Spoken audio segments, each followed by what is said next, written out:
Good morning to all of you. हम S block element वाला chapter पढ़ रहे थे और हमने इसके 16 प्रॉपर्टीज़ हम कवर कर चुके थे। आज हम इसके 17 प्रॉपर्टीज़ कवर करेंगे। ठीक है, that is reducing power. The reducing power of a metal is related to its oxidation potential which represent the tendency of element to lose electron and get oxidized। कि एलिमेंट में कितनी ability है, क्या उसकी tendency है कि वो electron को लूज करेगा और ऑक्सीडाइज कर सकता है। तो फर्स्ट वाला हमने कहा reducing nature in solution is. Lithium का रिड्यूसिंग पावर सबसे ज़्यादा है, फिर आपका क्रेशियम का, फिर आपका रुबिडियम का, फिर आपका पोटेशियम का और फिर आपका सोडियम का। In next case in gases state जो आपका क्रेशियम है सबसे ज़्यादा शो करता है वो, और सबसे कम आपका लिथियम शो करता है। नीचे आपको पूरी टेबल दी हुई है जिसमें आपको इलेक्ट्रॉनिक कॉन्फ़िगरेशन, उसका वॉल्यूम, उसका रेडाई, ठीक है, मेल्टिंग पॉइंट, बीपी, उसका सब शो ऑफ आपको किया हुआ है। फिर यहाँ से उसकी केमिकल प्रॉपर्टीज स्टार्ट होती है और फर्स्ट है रिएक्टिविटी विद ऑक्सीजन। अब नॉर्मल आपने पढ़ा हुआ है कि अगर आप किसी भी एलिमेंट की रिएक्शन अगर आप ऑक्सीजन के साथ कर रहे हैं तो अपना ऑक्साइड ही बनाता है। तो फर्स्ट है alkali metals ignite in oxygen and form oxides. आपने M+O2 मतलब कोई भी आप मेटल लेके चल रहे हैं, आप उसका M2O बना रहे हैं, मतलब उसको ऑक्साइड बना रहा है। सोडियम लेके चले आप, Na+O2 Na2O बनता है, सोडियम ऑक्साइड बनता है। फिर फर्दर उसने ऑक्सीजन से रिएक्शन किया तो वो अपना पेरोक्साइड बना है, मतलब Na2O2 बना लेता है और फिर वो अपना सुपर ऑक्साइड बना लेता है। ठीक है, नेक्स्ट है L I form stable oxide Li2O। Sodium forms peroxide Na2O2 and rest of the metal form super oxide जो आपके और बचे हैं। Oxides of alkali metals are basic in nature, ये तो आपको पता है। And basic character increase from lithium to caesium as ionic character increase. Peroxide जो H2O2 वाली फॉर्म है, Na2O2 वाली जो फॉर्म है, सुपर ऑक्साइड KO2 या KO2 वाली जो आपकी फॉर्म है super oxide, behave as strong oxidising agent. Super oxides on treatment with dilute acid from H2O2 O2 and hydroxide. जैसे आपको नीचे रिएक्शन दी हुई है, KO2 आपका सुपर ऑक्साइड है, reacts with water and to form hydroxide. ठीक है, reaction with water, hydrogen is liberated. जब भी आप मेटल की रिएक्शन कर रहे हैं, वाटर के साथ कर रहे हैं, आपने सोडियम की रिएक्शन की है तो आप क्या बनाएंगे, NaOH बनेगा और साथ में आपकी हाइड्रोजन गैस रिमूव होगी। आप पोटेशियम के साथ रिएक्शन कर रहे हैं, KOH बनेगा, ठीक है, और साथ में आपकी हाइड्रोजन गैस वहाँ पे लिबरेटेड होगी, आपकी रिमूव होगी। नेक्स्ट आपका रिएक्शन विद हाइड्रोजन। नॉर्मल सी बात है कि जब भी कोई एल्कली मेटल हाइड्रोजन के साथ रिएक्शन करेगी तो अपना हाइड्राइड बनाएगी, Na+H2 NaH बन गया हाइड्राइड। ठीक है, नेक्स्ट है metal hydrides are ionic, they are good reducing agent, reducing power increase down the group, ध्यान रखेंगे।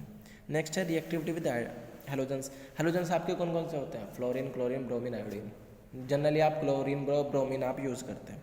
हेलाइड्स आर आयनिक कंपाउंड जिनके पास नेगेटिव चार्ज होता है, तो आपको पता है Cl negative, Br negative, I negative, F negative. The most negative enthalpy of formation occurs with fluoride. Most negative enthalpy होती है उसकी with fluoride, the negative value decrease as, पहले फ्लोराइड, फिर क्लोराइड, फिर ब्रोमाइड और फिर आयोडाइड। ध्यान रखेंगे, साइज इंक्रीज हो रहा है तो फ्लोराइड यहाँ पे सबसे ज़्यादा स्टेबल होता है। LiF is insoluble in water due to high lattice energy, क्योंकि उसकी एनर्जी बहुत ज़्यादा होती है, इसी वजह से वो इनसोल्यूबल इन वाटर है। CSI is insoluble in water due to very low hydration energy, क्योंकि उसका साइज सबसे ज़्यादा बड़ा होता है तो उसकी हाइड्रेशन एनर्जी उतनी ज़्यादा कम होती है। Rest of halides are soluble in H2। और जो है metal hydroxide, basic strength of hydroxide increase with increase electropositive of metal.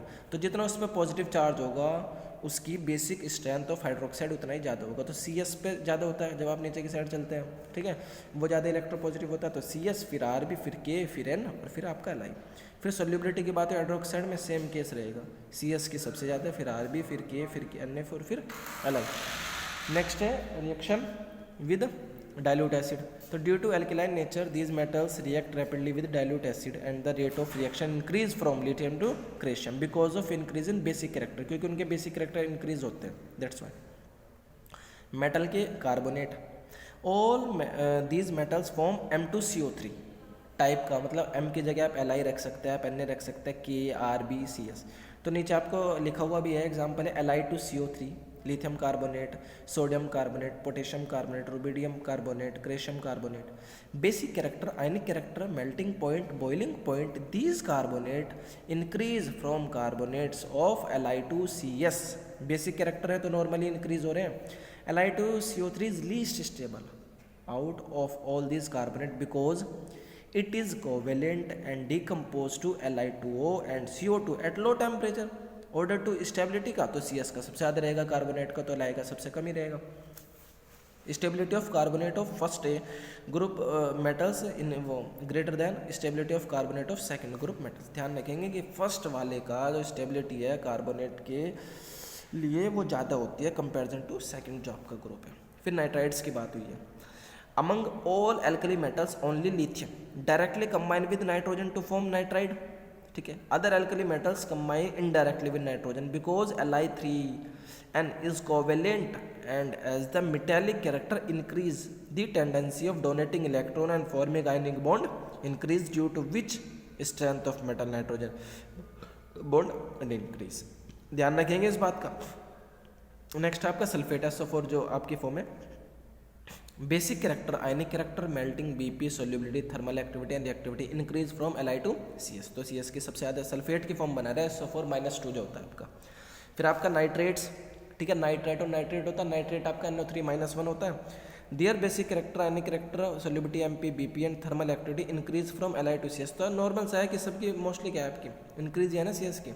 फिर आपका hydrides, lithium reacts with hydrogen due to its low electropositive character. तो Li is less electropositive and therefore thermal stability on Li is high. ध्यान रखेंगे LiH सबसे ज़्यादा thermal activity show करता है इसमें। नेक्स्ट है आपका bicarbonates, these metals from MHCO3। Bicarbonate की बात हुई है ना, HCO3-, ठीक है। Type bicarbonate basic character ionic character MP BP reactivity and thermal stability of this carbonate increase from Li to CS। Formation amalgam, जैसे आपने अमलगम में आपने सोडियम अमलगम किया सुना होगा, Na और Hg का जो होता है, ठीक है, वो किसी का भी अमलगम हो सकता है। Due to small size of lithium, lithium सबसे छोटा होता है 3 होता है atomic number. It has high tendency of polymerisation होती है and due to high density of electric charge it shows difference with other alkali metals. तो अब आप लिथियम के बारे में पढ़ेंगे ओवरव्यू, ठीक है। Li is hard due to which its BP and MP higher। LiOH is weak base compared to other hydroxide। सबसे ज़्यादा CS था हमारा। Li form single type of hydroxide Li2 होता, जबकि और सारे सिंगल फॉर्म भी बनाते हैं ऑक्सीजन का, डबल फॉर्म भी बनाते हैं। LiCl is insoluble in water, वो आपने पढ़ लिया क्योंकि ये मतलब इजीली डिजोल्व नहीं हो पाता। Due to small size of Li hydration energy high है। Li does not get affected easily by moisture due to high hydration energy. Li directly combine with N2, आपने बताया कि सिंपल नाइट्रोजन ही करता था। Phosphate oxalate chloride fluoride phosphate and carbonate of Li are insoluble in water whereas the above component of other alkali metals are soluble, ठीक है। Due to small size of Li its ionization potential electropositive and electron affinity are higher than other. Due to covalent nature of LiCl their melting and boiling point are lower than those of other alkali metals halide. Halide की बात हो रही है, ठीक है। फिर इसने कहा diagonal relationship important similarities with magnesium. Lithium shows resemblance with magnesium an element of group 2। This resemblance is term as diagonal relationship. Lithium किससे शो करता है? मैग्नीशियम से। सोडियम आगे एल्यूमिनियम से। Reason for diagonal relationship are the following. Electronegativities of Li and Mg are quite comparable, बराबर बराबर है लगभग। Atomic radii and ionic radii of Li Mg are not very much different, ठीक है, ज़्यादा डिफरेंस नहीं है इनमें। फिर atomic number of Li and Mg are quite similar, both high polarising power. फिर nitrites of lithium like magnesium decompose to give oxide, ठीक है। तो यहाँ पे आपका जो ग्रुप 1 है उसकी सारी की सारी प्रॉपर्टीज़ आपकी एंड हो जाती है। तो आपको क्या करना है कि इस पूरे ग्रुप को तैयार करना है, इस पूरे ग्रुप की फिजिकल प्रॉपर्टीज और केमिकल प्रॉपर्टी और जहाँ और जो भी एनर्जी इंक्रीज हो रही है डिक्रीज हो रही है उसके आपको नोट्स प्रॉपर तरीके तैयार करने हैं। ये जो PDF है आपको इसीलिए अवेलेबल कराई जा रही है, ठीक है। अगर आपको इसमें कोई दिक्कत होगी तो आप पूछ सकते हैं, ठीक है। और नेक्स्ट आपको आगे का बेसिक कॉन्सेप्ट पढ़ना है। हेडिंग्स सिमिलर रहेंगी लगभग जो आपका सेकंड ग्रुप होगा, और सेकंड ग्रुप में जो आपके एलिमेंट्स हैं सबसे पहले तो आपको वही तैयार करना है जैसे आपने ग्रुप फर्स्ट में तैयार किया था। आपको मोस्टली कैरेक्टरिस्टिक्स सिमिलर मिलेंगे। ओके बेटे, तो आज के लिए केवल इतना ही। Thank you so much.